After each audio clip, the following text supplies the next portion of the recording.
योगिनी एकादशी कथा जो एक बार सुन ले, उसके जीवन के बड़े से बड़े पाप भी नष्ट हो सकते हैं। नमस्कार, जय श्री हरि। क्या आपने कभी सोचा है कि एक छोटी सी भूल इंसान को कितनी बड़ी सजा दिला सकती है? और क्या केवल एक व्रत से वर्षों के पाप समाप्त हो सकते हैं? आज मैं आपको सुनाने जा रहा हूं योगिनी एकादशी की वह अद्भुत, रहस्यमयी और चमत्कारी कथा, जिसे सुनने मात्र से भी पुण्य की प्राप्ति होती है। इसीलिए इस कथा को अंत तक अवश्य सुनें और कमेंट में श्रद्धा से लिखें, AUM नमो भगवते वासुदेवाय। बहुत समय पहले दिव्य अलकापुरी नगरी में धन के देवता कुबेर का विशाल राज्य था। वहां हेममाली नाम का एक यक्ष रहता था। उसका काम प्रतिदिन मानसरोवर से सुगंधित पुष्प लाकर भगवान शिव की पूजा के लिए प्रस्तुत करना था। हेममाली की पत्नी का नाम विशालाक्षी था। दोनों एक दूसरे से अत्यंत प्रेम करते थे। एक दिन पत्नी के प्रेम में डूबे हेममाली समय का ध्यान ही भूल गया। उधर कुबेर भगवान शिव की पूजा के लिए उसकी प्रतीक्षा कर रहे थे, लेकिन पुष्प नहीं पहुंचे। क्रोधित होकर कुबेर ने सेवकों को हेममाली को बुलाने का आदेश दिया। जब हेममाली दरबार में पहुंचा तो कुबेर ने कठोर स्वर में पूछा, तुमने भगवान शिव की पूजा में विलंब करने का साहस कैसे किया? हेममाली ने सिर झुका लिया। उसके पास कोई उत्तर नहीं था। कुबेर का क्रोध बढ़ गया। उन्होंने शाप दिया, तुमने अपने कर्तव्य से मुंह मोड़ा है, इसलिए आज से तुम भयंकर कुष्ठ रोग से पीड़ित होकर पृथ्वी पर भटकते रहोगे। क्षण भर में हेममाली का दिव्य शरीर रोगग्रस्त हो गया। वह स्वर्ग से गिरकर पृथ्वी पर आ पहुंचा। उसका शरीर घावों से भर गया। लोग उससे दूर भागने लगे और जिसे कभी सम्मान मिलता था, वही अब अपमान और पीड़ा का जीवन जीने लगा। वर्षों तक कष्ट सहने के बाद एक दिन उसकी भेंट महान आर्षि मार्कंडेय से हुई।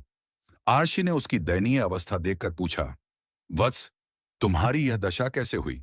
हेममाली ने रोते हुए पूरी कहानी सुनाई और कहा, गुरुदेव, यदि कोई उपाय हो तो कृपया मुझे बताइए। ऋषि मार्कंडेय ने करुणा से कहा, आषाढ़ कृष्ण पक्ष की योगिनी एकादशी का श्रद्धा और नियम पूर्वक व्रत करो। भगवान विष्णु की आराधना करो। इस व्रत के प्रभाव से तुम्हारे समस्त पाप नष्ट हो जाएंगे और तुम्हें मुक्ति मिलेगी। हेममाली ने पूरी श्रद्धा से योगिनी एकादशी का व्रत किया। उसने रात्रि जागरण किया, भगवान विष्णु का नाम जपा और द्वादशी के दिन विधि पूर्वक व्रत का पारण किया। जैसे ही व्रत पूर्ण हुआ, एक अद्भुत चमत्कार हुआ। उसका कुष्ठ रोग समाप्त हो गया। शरीर पहले जैसा दिव्य और तेजस्वी बन गया। देवताओं ने पुष्प वर्षा की और हेममाली को पुनः सम्मान सहित अलकापुरी लौटने का अवसर मिला। कथा का संदेश योगिनी एकादशी हमें सिखाती है कि कर्तव्य का पालन करना अत्यंत आवश्यक है। यदि भूल हो जाए तो सच्चे मन से पश्चाताप, भगवान विष्णु की भक्ति और योगिनी एकादशी का व्रत जीवन में नई शुरुआत का मार्ग खोल सकता है। योगिनी एकादशी कथा भाग 2। हेममाली के रोग मुक्त होते ही उसके मन में भगवान विष्णु के प्रति अटूट श्रद्धा जाग उठी। उसकी आंखों से आनंद के आंसू बहने लगे।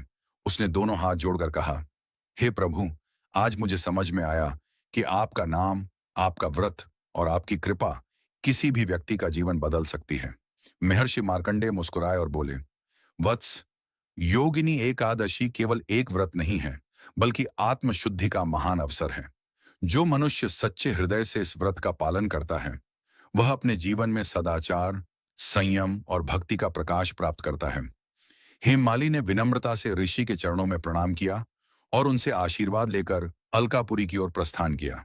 जब वह कुबेर के दरबार में पहुंचा तो सभी आश्चर्यचकित रह गए। जो व्यक्ति कभी शाप के कारण पीड़ा में भटक रहा था, वही आज दिव्य तेज से प्रकाशित दिखाई दे रहा था। कुबेर ने उसे अपने पास बुलाया और पूछा, हेममाली, यह चमत्कार कैसे हुआ? हेममाली ने पूरी श्रद्धा से योगिनी एकादशी के व्रत का महत्व सुनाया। उसने बताया कि किस प्रकार महर्षि मार्कंडेय के मार्गदर्शन में भगवान विष्णु की उपासना करने से उसका जीवन बदल गया। कुबेर ने प्रसन्न होकर कहा, जिस व्यक्ति में अपनी भूल स्वीकार करने का साहस और उसे सुधारने का संकल्प हो, उस पर देवता भी कृपा करते हैं। आज से तुम पुनः अपने पद पर नियुक्त हो। पूरा दरबार जय श्री हरि के जय घोष से गूंज उठा। कहा जाता है कि तभी से योगिनी एकादशी का व्रत करने वालों को विशेष पुण्य प्राप्त होता है।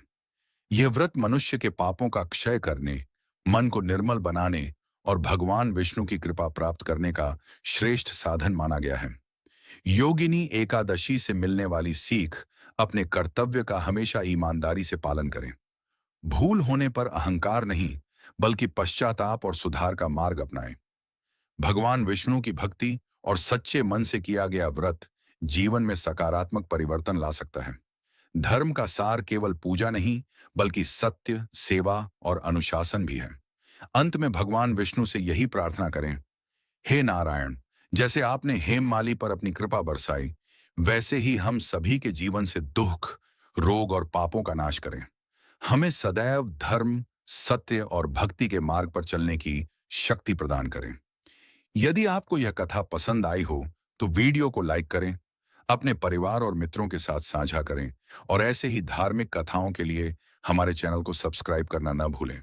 जय श्री हरि बोलिए। भगवान श्री हरि विष्णु भगवान की जय। योगिनी एकादशी माता की जय।